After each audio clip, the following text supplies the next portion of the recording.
এরপর সুমি সুলতান আপনি লিখেছেন জুমার দিন নারীদের কী কী আমল আছে একটু জানাবেন। জুমার দিন নারীরা পুরুষদের মতোই বিশেষ কিছু আমল আছে, সেগুলো করবেন, যেমন সূরা কাহাফ তারাও তেলাওয়াত করবেন পুরুষদের মতো, তারপর দুরূদ শরীফ বিশেষ পাঠ করবেন পুরুষদের মতোই, এবং জুমার দিন বেশ দোয়া কবুল হয়, দোয়া করবেন পুরুষদের মতোই।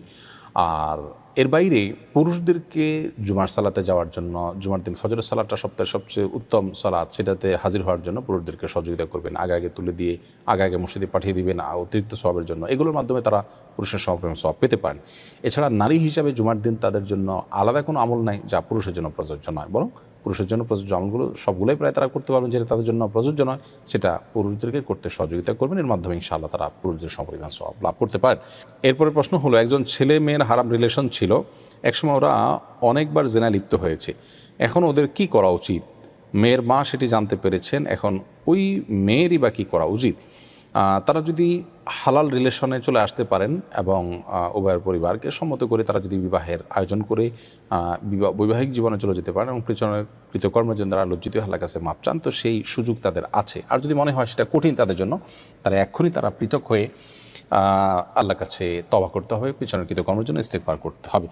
আলামিন সৌরভ আপনি লিখেছেন, বিয়ে মহারণার ক্ষেত্রে একজন স্বামী যদি তার স্ত্রীকে প্রতি মাসে অল্প অল্প করে কিস্তি আকারে পরিশোধ করে, ক্ষেত্রে ইসলামী শরিয়া কী বলে? দিতে পারে, কোনো অসুবিধা নেই। মহারণা কিস্তি করে ভাগ করে দেওয়া যেতে পারে, স্ত্রী যদি অনুমোদন করে আপনি দিতে পারেন। আহসান হাবিব আপনি লিখেছেন, আমার একটা গিটার ছিল, কখনো বাজানো হয়নি, শেখার সময় হয়নি, দিনের খাতিরে হারাম থেকে বাঁচার জন্য সেটি বিক্রি করে দিয়েছি, এই টাকাটি নিজের প্রয়োজনে কি ব্যবহার করা যাবে? আর যদি দান করি তাহলে বা সেটা কেমন হবে? দান তো করতেই পারেন আপনি, অসুবিধা নেই, নিজেও ব্যবহার করতে পারেন, তবে এটি নষ্ট করে দেওয়াটা আপনার জন্য অধিকতর উত্তম হতো, যেহেতু এটা দিয়ে আরেকজন হয়তো হারামে লিপ্ত হবে, বিশেষ করে মুসলমান কাছে বিক্রি করে থাকলে। খালিদ হাসান আপনি লিখেছেন, অনেকে ইউরোপে কাগজ পাওয়ার জন্য সমকামী হিসাবে আবেদন করে, কিন্তু তারা কখনো সমকামী নয় এবং এমনটি বিশ্বাসও করে না বা এমন আচরণও করে না, শুধু কাগজ বা নাগরিকত্ব পাওয়ার জন্য এমনটি করে থাকে। আমিও আবেদন করতে চাচ্ছি, এটি করা ঠিক হবে? খালিদ হাসান, এটি খুবই গর্হিত কাজ হবে। আপনি অপরাধ শুধু নয়, লানত বর্ষণ হওয়ার মতো একটা অপরাধ, জঘন্য অপরাধ, সেই অপরাধের সাথে নিজেকে সম্বন্ধ করছেন। এটি একটি প্রকাশ্য অপরাধ, আপনি এর সপক্ষে সাক্ষী রাখছেন, মানুষকে জানিয়ে আপনি এই নিজের এই অপরাধের কথাটাকে আপনি প্রকাশ করছেন।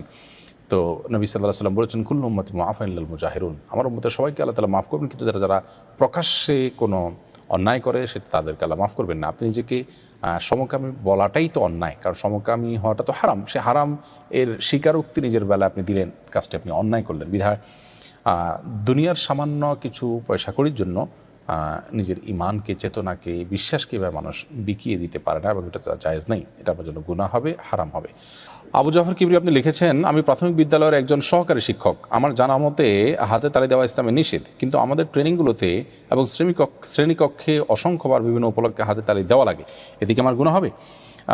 যদি আপনি এটাকে পরিবর্তন করতে পারেন সেটা ভালো, আর যদি পরিবর্তন না করতে পারেন এর ফলে বড় কোনো গুনাহ বা কবিরা গুনাহ যেটি ওইরকম গুনাহ হবে না, কিন্তু গুনাহ তো হবে, এর জন্য আপনি আল্লাহর কাছে মাপ চাইবেন এবং যথাসম্ভব এটাকে অ্যাভয়েড করার চেষ্টা তো আপনাকে করতেই হবে। সাকিব হোসেন আপনি লিখেছেন, আমার স্বল্প জ্ঞানে যতটুকু জানি যে মসজিদের দানের ক্ষেত্রে কোরআনের কোথাও বলা নাই, তাছাড়া মসজিদের দানের বিষয়েও তেমন কোনো হাদিস নাই, তাহলে মসজিদ দান করলে বিশাল সওয়াবের কথা যে বলা হয়, এটার ভিত্তি কী? ভাই সাকিব হোসেন, আমার মনে হয় আপনার জানার মধ্যে ত্রুটি আছে। মসজিদে দানের ব্যাপারে কোরআন হাদিসে অবশ্যই বলা আছে। আল্লাহ রাব্বুল আলামিন কোরআনে মসজিদ আবাদকারীদের গুণের কথা উল্লেখ করেছেন, ইন্নামা ইয়ামুরু মাসাজিদাল্লাহি মান আমানা বিল্লাহ, যারা আল্লাহর ঘর আবাদ করেন। আল্লাহর ঘর আবাদ তো নির্মাণ করতে হবে, তারপর তো আবাদ।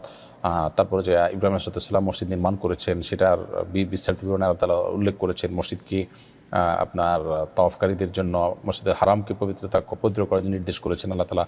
মসজিদের সেবার নিয়ে অনেকগুলো আয়াত কিন্তু কোরআনে রয়েছে।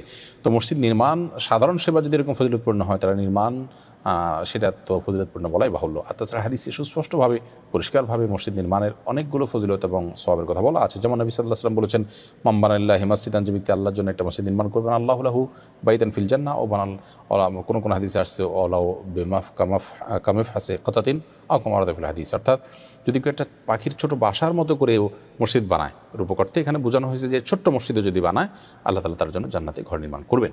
তাহলে মসজিদ নির্মাণ করলে তার জন্য কোনো ফজিলত বা মর্যাদা বা সওয়াবের কথা বলা নেই, কি বলেছে আপনাকে? আবার এটি একটা সাদকা জারিয়া, অর্থাৎ যে দান এর ধারা, যে দানের উপকারিতা দীর্ঘকাল মানুষ ভোগ করতে থাকবে। আপনি মসজিদ নির্মাণ করলে মানুষ সেখানে সালাত আদায় করতে থাকবে। আর এই ব্যাপারে নবী সাল্লাল্লাহু আলাইহি ওয়াসাল্লাম বলেছেন, মানুষের মৃত্যুর পরেও এই জাতীয় অর্থাৎ যে ক্যাটাগরির দান এর উপকারিতা দীর্ঘমেয়াদে মানুষ পেতে থাকবে, তার সওয়াব পাবে। অতএব হাদিসে তো রয়েছে। তবে হ্যাঁ, এটি ঠিক যে টাকা কালেকশন করার জন্য মন গড়া ভিত্তিহীন কোনো ফজিলতের কথা বললে সেটি অবশ্যই পরিহার্য।